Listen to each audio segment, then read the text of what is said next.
Hello everyone and welcome to the Starseed Dragon channel. Today we are doing a tarot review. That was actually the first one that was requested by a viewer, Marcela Muniz. So I'm going to be sending this to her after we review it to thank her for participating and requesting a review on this deck. This is the Wild Unknown Archetypes deck and guidebook by Kim Krans. And let's get started. I may put my coffee down. So let's open her up. If this is something that you would enjoy in your collection, I do have a link, an affiliate link in the description box below. And let's see here. Okay. I'm just going to read this part of the descriptions just to save some time because this is a rather large deck. And we will get into that. Let's see. This is nice. They're round, so that's neat. Let's see. So nice.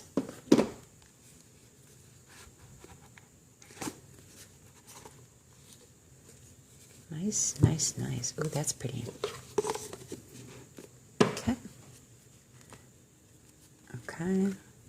Round deck. Let's see. I'm going to just do the circumference of it. So they are about 4.5 inches in diameter. Let's flip it over.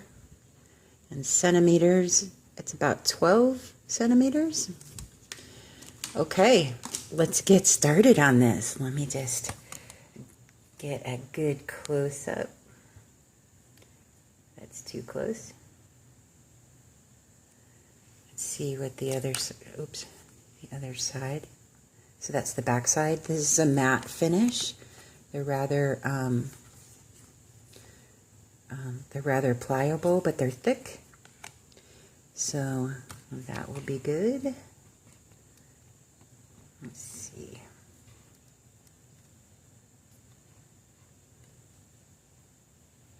Okay, so let's see what we got for the descriptions here.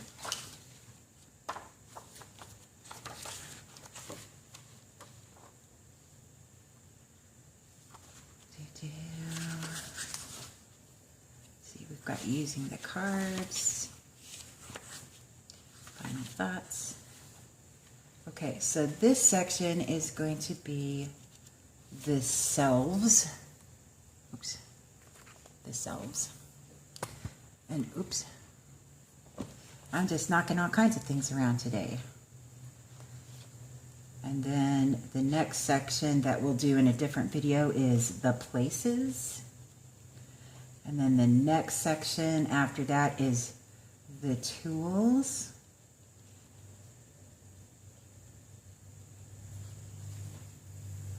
And then the final section will be the initiations. So we'll do separate videos on each of the sections. So we're going to start with the selves. And the first card is the Mother. Let's see.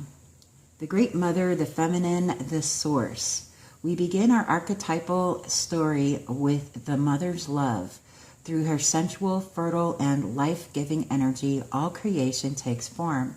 Regardless of our birth story, each of our hearts beat for the first time in the warm womb of the Mother, where she offered resources from her body for the building of our own.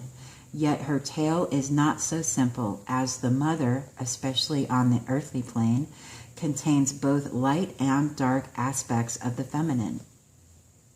With the best of intentions, the Mother wraps her loving arms around her creations and begins to grip what she meant to set free. The mother both nurtures and prohibits growth. She gives yet clings. She creates yet restricts. Amid this complex energy, the mother holds the key to the eternal challenge of love.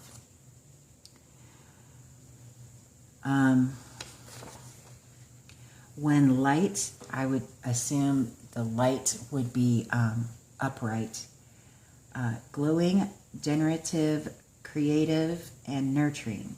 When dark, which I'm going to assume is going to be in the reverse position, but since these are round cards, I'm not sure how you would get one in reverse.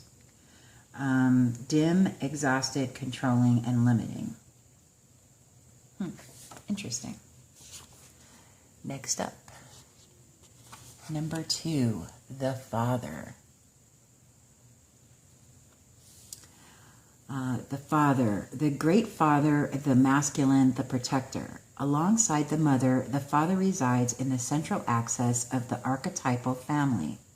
The father embodies both light and dark aspects of the masculine.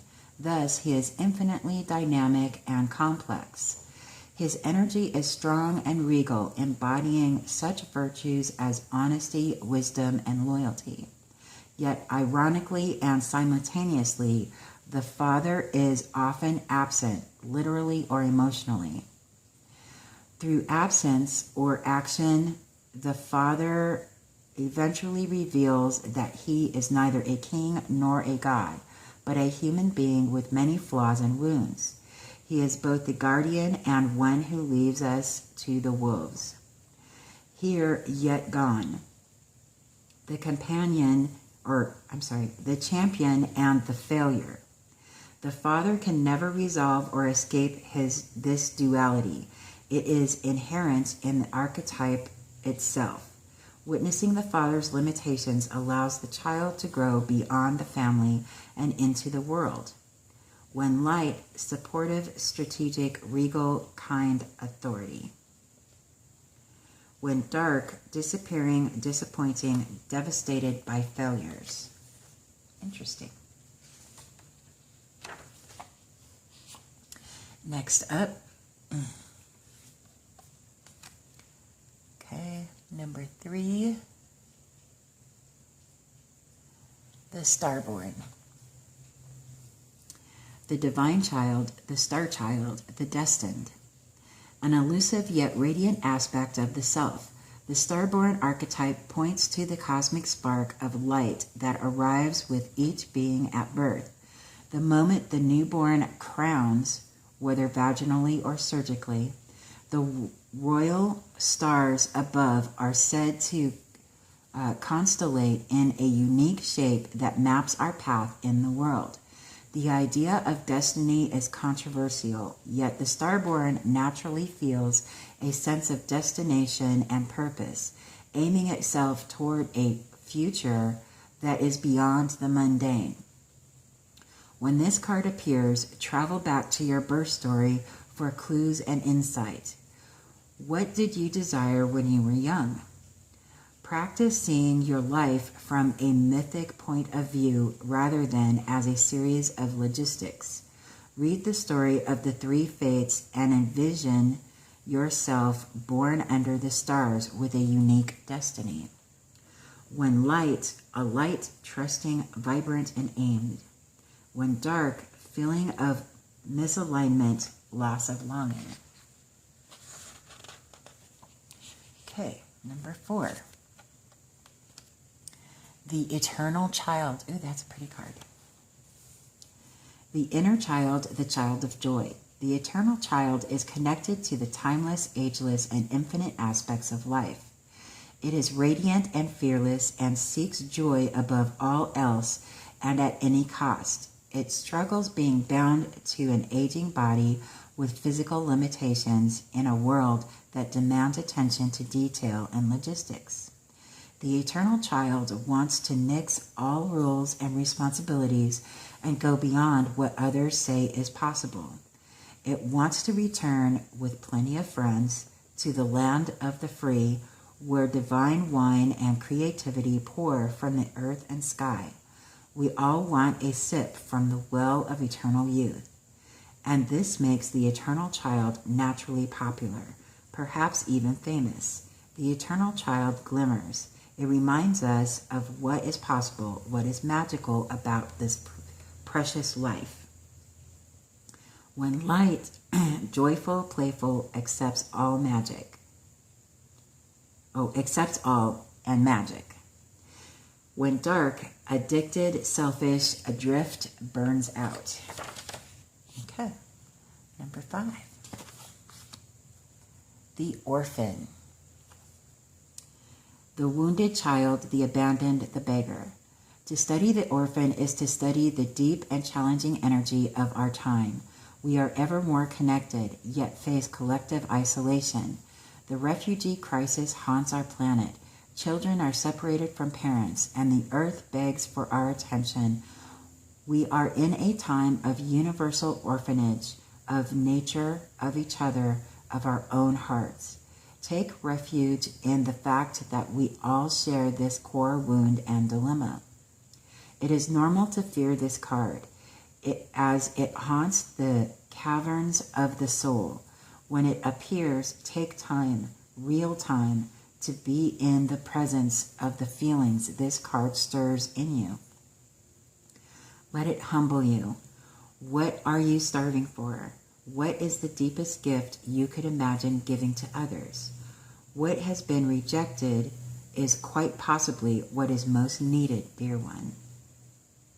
When light, deep solace, deep acceptance, deep love. When dark, distance, hates and avoids, controlling and limiting. Okay. Number 6. Round cards. The mentor, the teacher, the sage, the guru. It is said that cosmic knowledge pours down on the world like a great illuminated waterfall. This can be an overwhelming force. The true teacher, though, is said to be able to hold this flow of wisdom at bay while the student sips from a focused stream. The mentor archetype has a gift for reading the room, for sensing the exact ingredient that will stimulate growth within the student, whether pleasant or painful. The mentor may appear aloof or available, harsh or tender, humorous or rigid. Their gift is to know what serves the soul. Ultimately, the mentor is in service of the greater cosmic good and aids in the elevation of consciousness. Anytime the mentor forgets this humble link and mistakes themselves for the source of enlightenment, the archetype falls into shadow. When light, focused, clear, bright, remains a student. When dark, self-serving, envious of youth, righteous, and rigid. Interesting. Next up, number 7, the poet. The artist, the witness, the truth teller. The poet's work is to feel immensely and not be afraid. They must seek out truth in the darkest corners of the world and carry it back for all to see. This unique capacity resides within us all, regardless of our relationship to creativity. When the poet energy is present, there is a call for deep honesty and reflection, for seeing the big picture within the little one. The poet rides effortlessly between the personal and universal. It's possible that others may not seem to listen or care about the poet's work, but do not be discouraged. The words of the poet ring true for centuries to come, soothing the wounds of despair and violence that captivate our world. The poet's work is never finished. Find your voice and trust that the wind will carry it. When light, clairvoyant, wise, timeless. When dark, the harmful words, sharp tongue, thwarted creativity. Nice. Next card.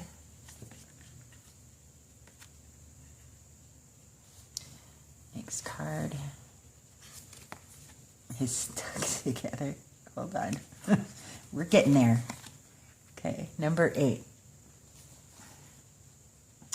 The Maiden. The virgin, the princess, the innocent. The maiden archetype is the epitome of innocent arousal, naive sensuality, and precarious purity. She is compelling and addictive because of her flawless and youthful glow. She's the first archetype in the trifecta of Maiden Mother Crone, and rightfully so because she has oh so much to learn.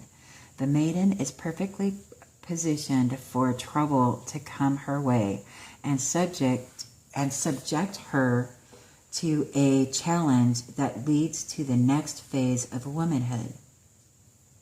She must grow up, yet hesitates at the threshold, enamored by the charms of youth.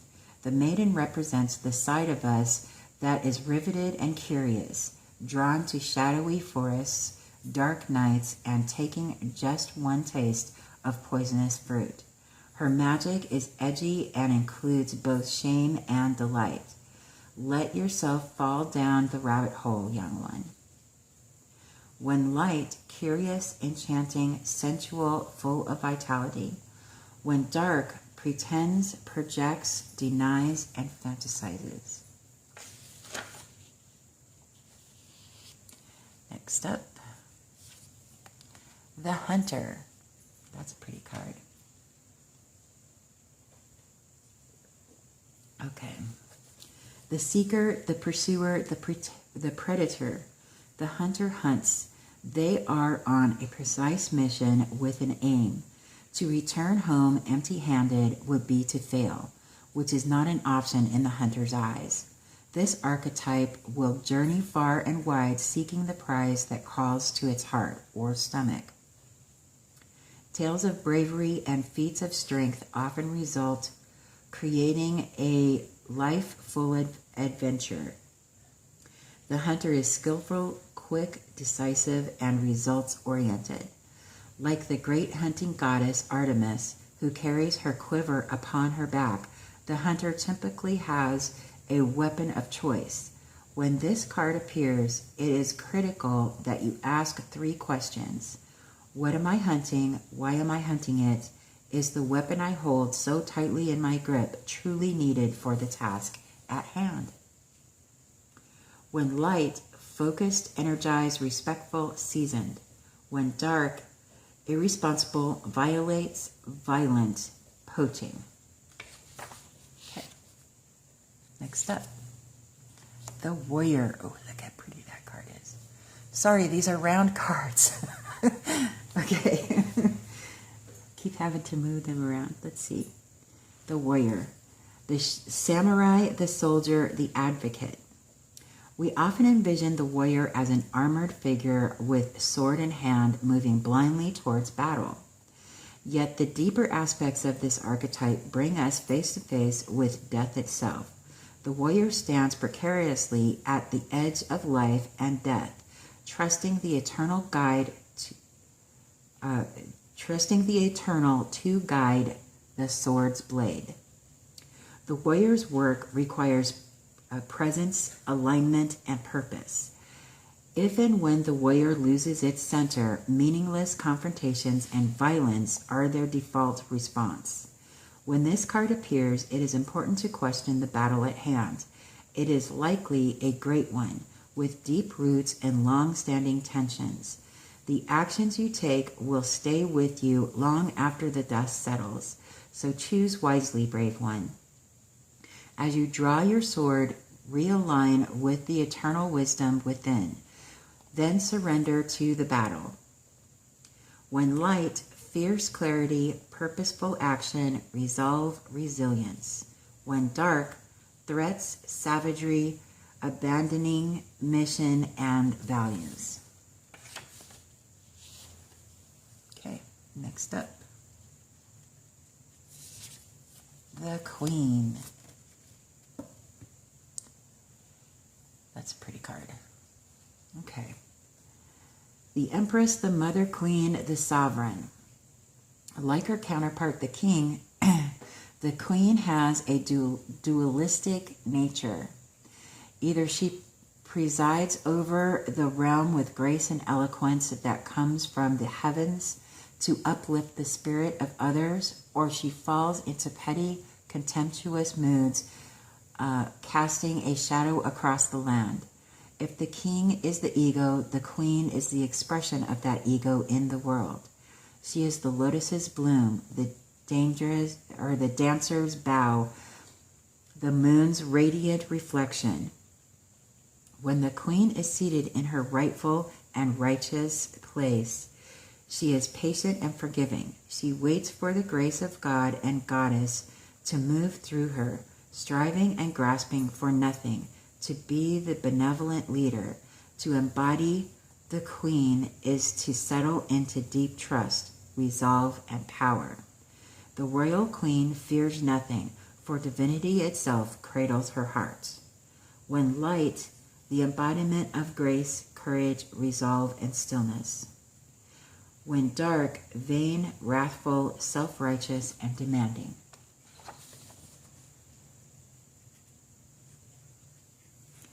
Okay, next. The king. The ruler, the commander, the emperor. If our lives are imagined as a kingdom containing the entire spectrum of human experience, the king presides over it all. Through the lens of the king, we assess the state of our land, make decisions, and rule accordingly. Therefore, the king must be thoroughly and regularly vetted so as to avoid corruption. Recognize the dual nature of the king. He is either seated in benevolence and strength, guiding you towards peace, or he is oppressing the weak. He is oppressing the weak out of a need to control. There is not much middle ground. Some think of the king as the ultimate expression of the ego, yet the great kings of mythology and history serve from an egoless place. They take their throne with grace and humility, knowing the divine uses them as a channel to heal deep and long-standing discrepancies in the kingdom. When light, benevolence, divine leadership, service, nobility. When dark, oppression, misuse of power, and corruption. Next up. You can do it. Okay.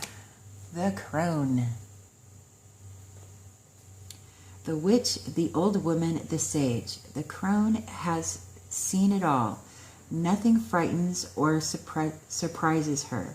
She is the final manifestation in the feminine trifecta of Maiden Mother Crone. In her long life, she's witnessed endless cycles of death, sex, failure, rebirth, conflict, and regeneration, giving her the ability to rise above the world of duality. She laughs at notions of good or bad, right or wrong, as she has seen the earth churning, smoldering, taking life and giving life.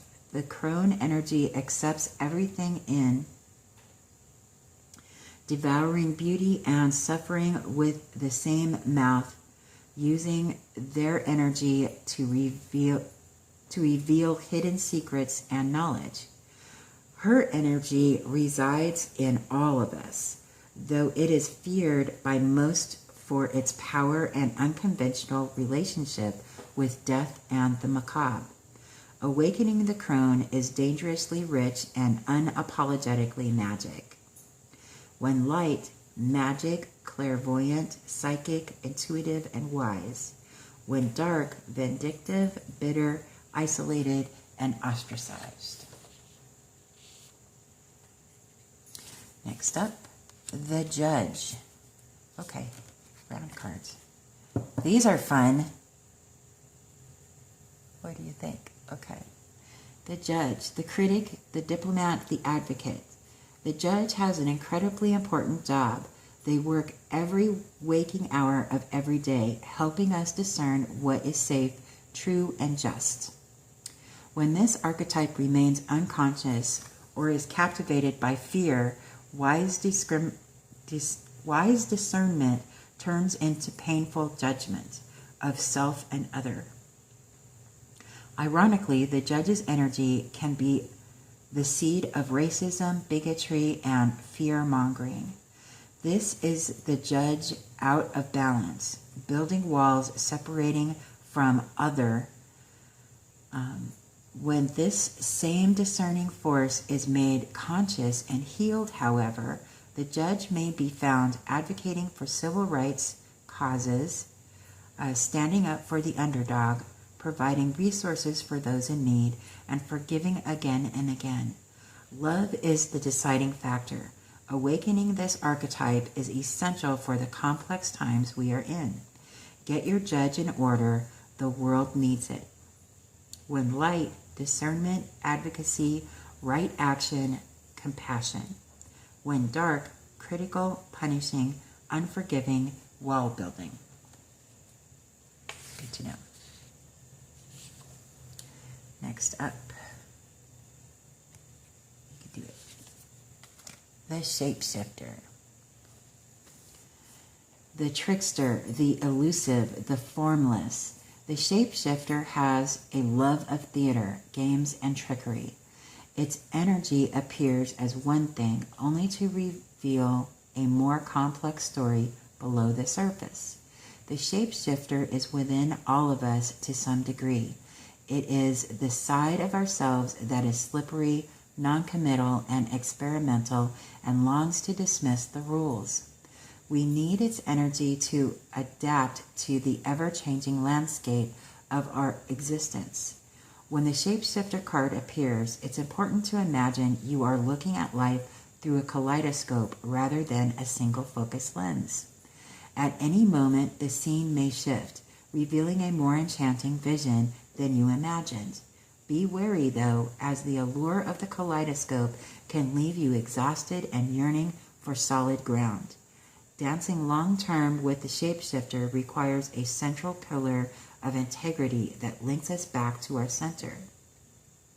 When light, vibrant, adaptive, humorous. When dark, charlatan, people-pleasing, and trickery. Interesting. Next up, the shaman. The magi, the sorcerer, the medicine woman. 3 archetypal ingredients constitute the shaman, and all must be present in order to reveal its magic. First, the shaman is activated by long-standing and diligent study, the mentor.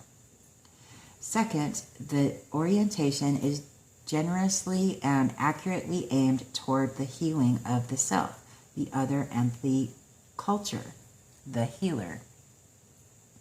And third, the shaman has a knack for finding doorways to the other world, allowing psychic visions and old magic to leak into this world, the unseen. In this way, the shaman is a master who bridges the everyday and the sacred, revealing potent power needed desperately in our time. Yet where there is power, there is shadow. So the shaman must be vigilant in studying their darkness. This card reminds us that the force of healing is ultimately not our own. We must shape it and share it with the world. When light, fearless student and practitioner. When dark, overpromises, blames, hurts self and others.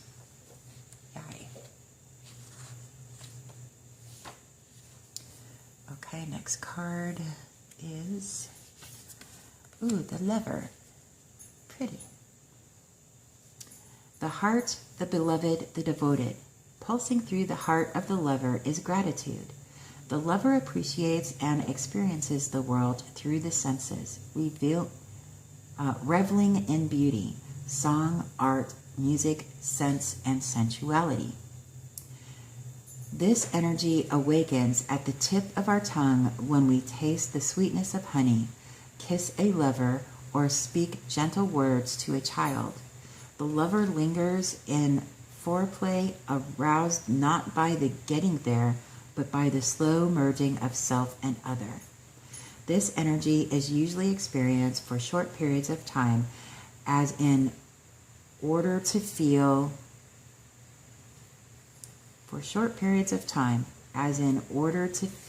it, we must fully present and awake. We must be fully present and awake, with no expectations or rules about what should be. Rather, the lover is in awe of what the world presents, reveling in the glorious details, grateful to savor every last drop of life's offerings. When light, connection, expansion, devotion, awe. When dark, indulgent, attachment, obsession. Okay.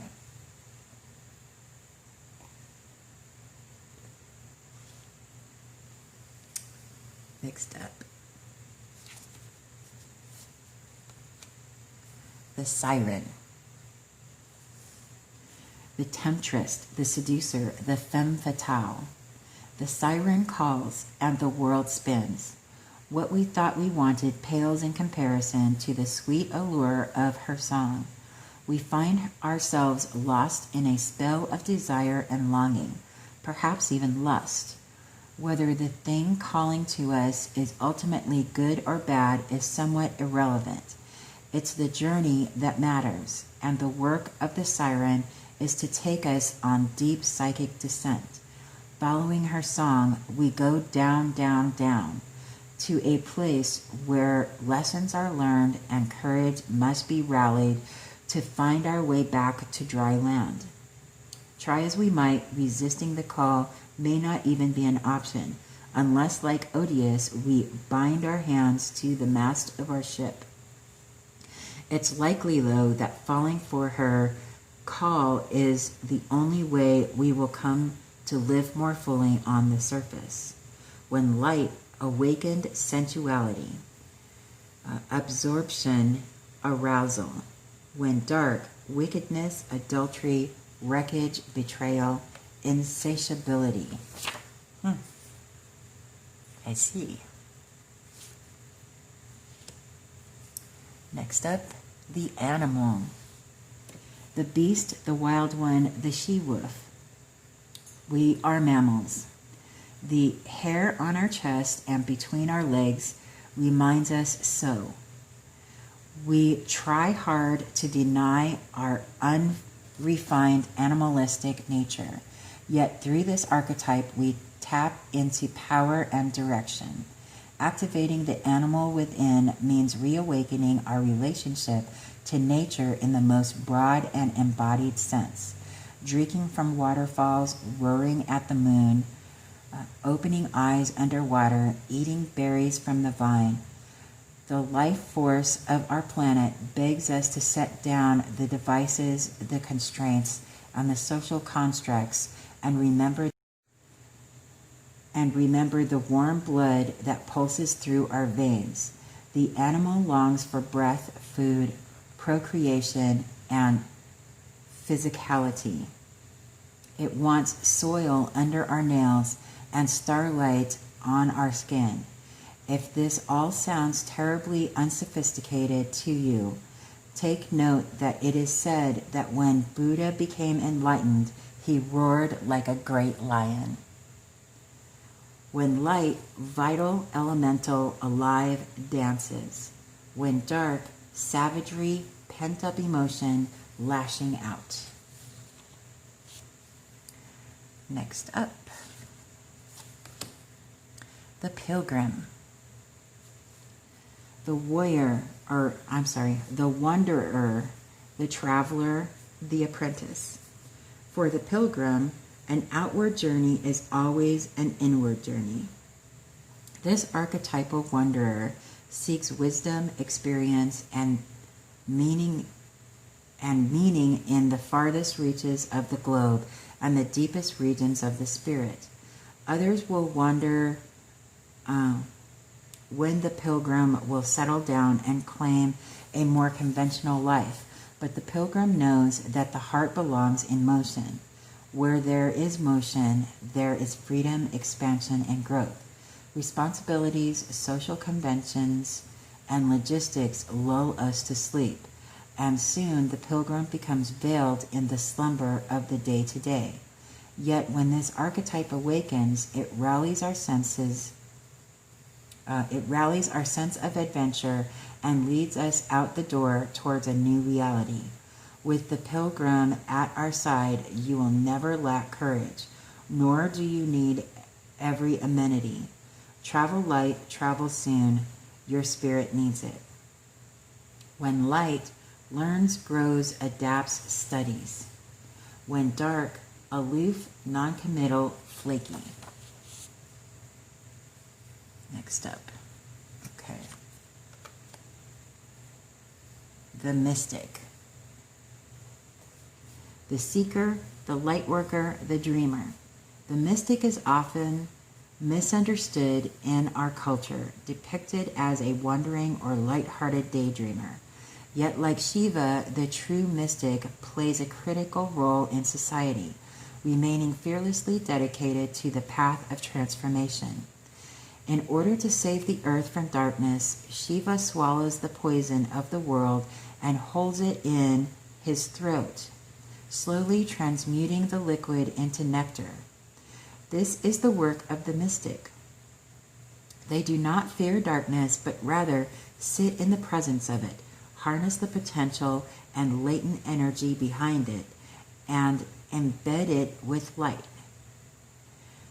They are patient and prudent change makers, seeking growth above all else. Unanswerable questions are the mystic's lifeblood. The mystic revels in mystery, in the great riddle of life, dancing with the forces of light and dark upon its wings. When light, remover of darkness, visionary, ageless. When dark, expects results, seeks attention and recognition. Interesting. Next up, the creator. The artist, the alchemist, the innovator. The creator, the first archetype in the trio of existence, is not intimidated by darkness or by lack. They know that from the void, creation inevitably emerges. With meager, minimal, and outlandish materials, the creator reveals a new image. They make the empty room resonate with healing sounds. They generate bounty from the seed that others tossed away. Though generative, this archetype annihilates preconceived notions of what is possible, leaving unexpected openings in the wake of its destruction. The creator does this by first being absolutely present to what is, not imagining or wishing things were different. And second, trusting that a force greater than themselves awaits constant collaboration with each human soul. Whether we call it nature, God, goddess, Shakti, or divinity, it remains nameless. It is the creator's lifelong companion. When light, curious, playful, open, surprising. When dark, loses spark, feels burdened. Accurate, I think. Okay, next up. The destroyer. The savage, the unexpected, the rejected. The destroyer, the final of the three archetypes in the trio of existence, has necessary yet painful work to do in the world. Culturally, we have an aversion to endings, and we hang on to permanence as a signifier of success. Yet the destroyer pulls the rug out from underneath relationships, jobs, homes, and all forms of security. It's the part of us that wants things to end. Its painful orientation is to uncover our true purpose. The destroyer does not let us linger long in comforts, as it knows not much happens in that realm. With its piercing eyes, it seeks out stagnancy from a distance, and the rest becomes history. In the old myths, this is the moment when heads begin to roll, the ground opens up, and castles crumble. Hold on for the ride, the destroyer has arrived. So I think this is kind of like the Tower card, sudden changes kind of thing. Let's see. When light, swift and precise, blows that redirected our life. Okay, let me just say that again because apparently I can't speak. Swift and precise blows that redirect our life. So it is kind of like the Tower card. When dark, self-destruction, negativity, unwillingness to rebuild. Okay.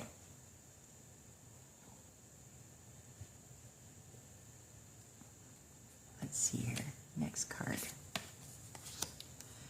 The Sustainer. The Peacemaker, the Upholder, the Preserver. The Sustainer, the second archetype in the trio of existence, works behind the scenes, tending to the tasks of life. They cultivate gardens, pay bills, keep the meals warm, and the mouths sweetly fed. The Sustainer is at peace in the process of life, knowing there is no start or finish to humble yet meaningful tasks. They have a natural inclination to nourish others, to archive, to preserve Earth's resources, to consider environmental impact, to see their role in the divine cycle of life. It's common for the Sustainer to become overworked, leading to resentment. Their tasks aren't glamorous, and therefore the Sustainer rarely receives the credit or attention. The Sustainer longs to hold things in place so badly, especially in relationships, that they resist necessary change. Take time with this archetype. It is within us all and needs our love. When light, abundant, generous, supportive, reliable. When dark, overworked, resentful, trapped, and tired. Next up is the Healer. Okay.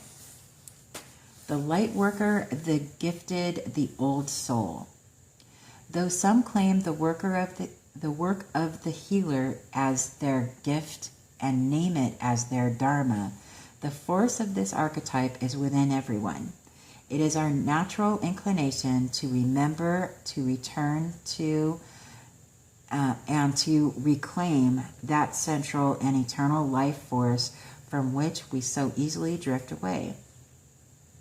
In Sanskrit, the word avidya, A-V-I-D-Y-A, avidya, means forgetting.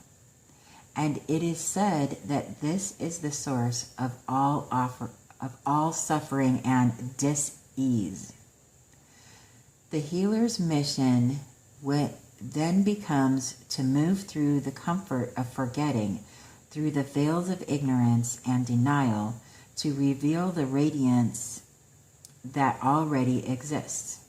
The healer approaches this in multiple ways, from multiple angles, knowing the cycle of healing is not linear, it is multi-layered and circuitous process, always leading back to its own origin, much like the Ouroboros.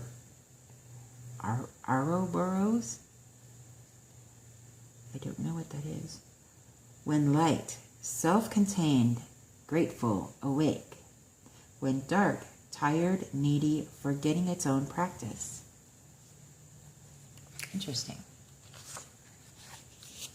Next up. Not that one. That one. The cosmic. That's a pretty card. Is that a kitty in the middle? It's a kitty with a hat. And then there's other things in there. Human eyes? Okay. Yeah, it's kind of creeping me out. Okay, the cosmic, the joker, the clown, the fool. The cosmic carries a remedy for all that ails this world. Amid the deepest pain and suffering, there is always the potential to lift up and out of the darkness through laughter. Though dismissed by some as lowbrow or unsophisticated, this archetype actually has a highly advanced mind. Some may use the word genius, as humor requires one to see the situation from afar rather than be swept away by the drama. The comic sees and accepts the messiness of life, using it as material to be mixed and shaped into a potion to soothe the stressed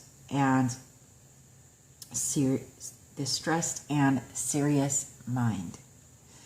They literally lighten us up. Thus, within the comic is usually the sage or the magician, working healing magic upon any audience who will lend an ear.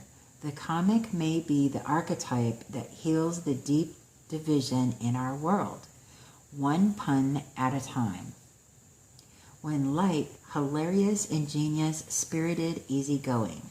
When dark, sarcastic, harsh, brooding, and drunk. Okay, next up. The unseen. The spirit, the ancestor, the eternal. The unseen is just as it sounds. We cannot see it, yet it sees us, watching and waiting with wisdom both kind and instructive.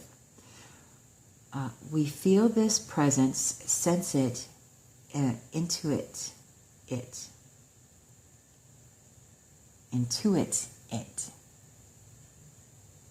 Okay. And then doubt its existence, though it rallies our attention time and time again. The energy of the unseen may come in many forms: a compelling dream, a sudden insight, a clear voice, a vision, or message from a loved one who has passed to the other side. It is natural to fear these communications, as they challenge our perception of what is real. When this card appears, our guides are near. The eternal is present. The doorway between worlds is ajar. Listen. The sounds may seem as though they come from a distant land, but they call from your innermost chambers. When light, clairvoyant guidance whispers of wisdom. When dark looming energy, unwillingness to forgive. Wow. That's some heavy stuff there. Okay. Next card. You could do it. Next. The shadow. Okay.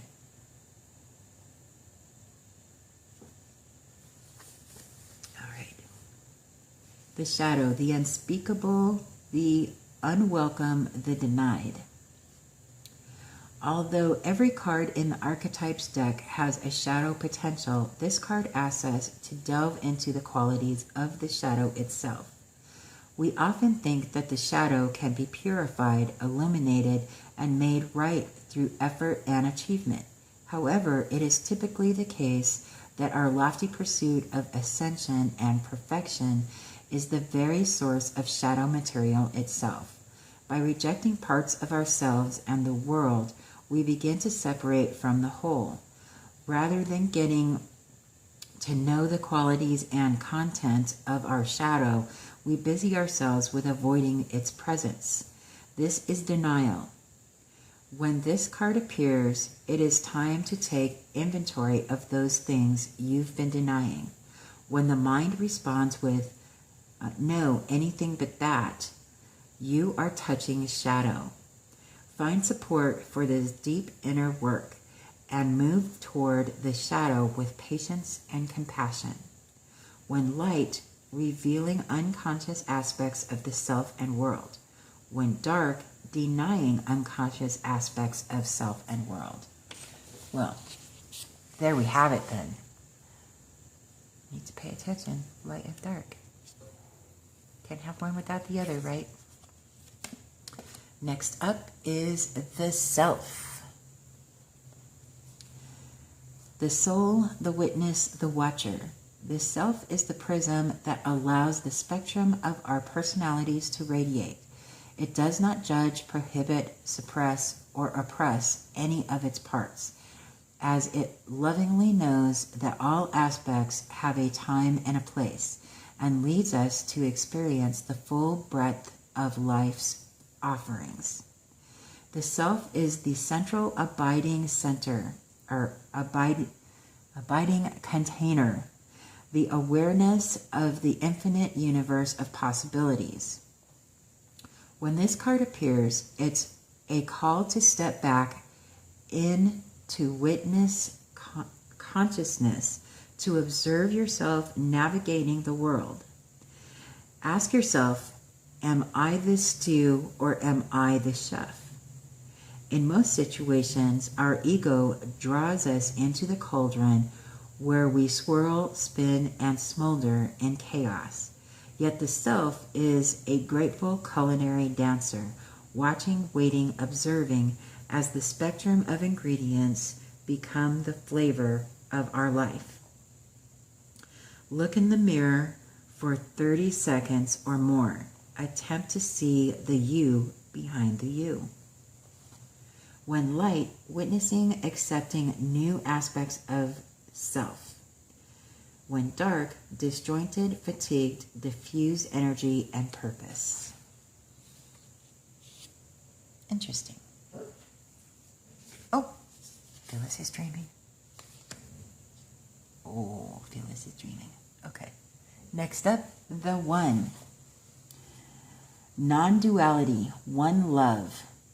Unus mundus. Our ability to experience this archetype firsthand is limited. It comes in brief and potent moments that we are left to savor for a lifetime.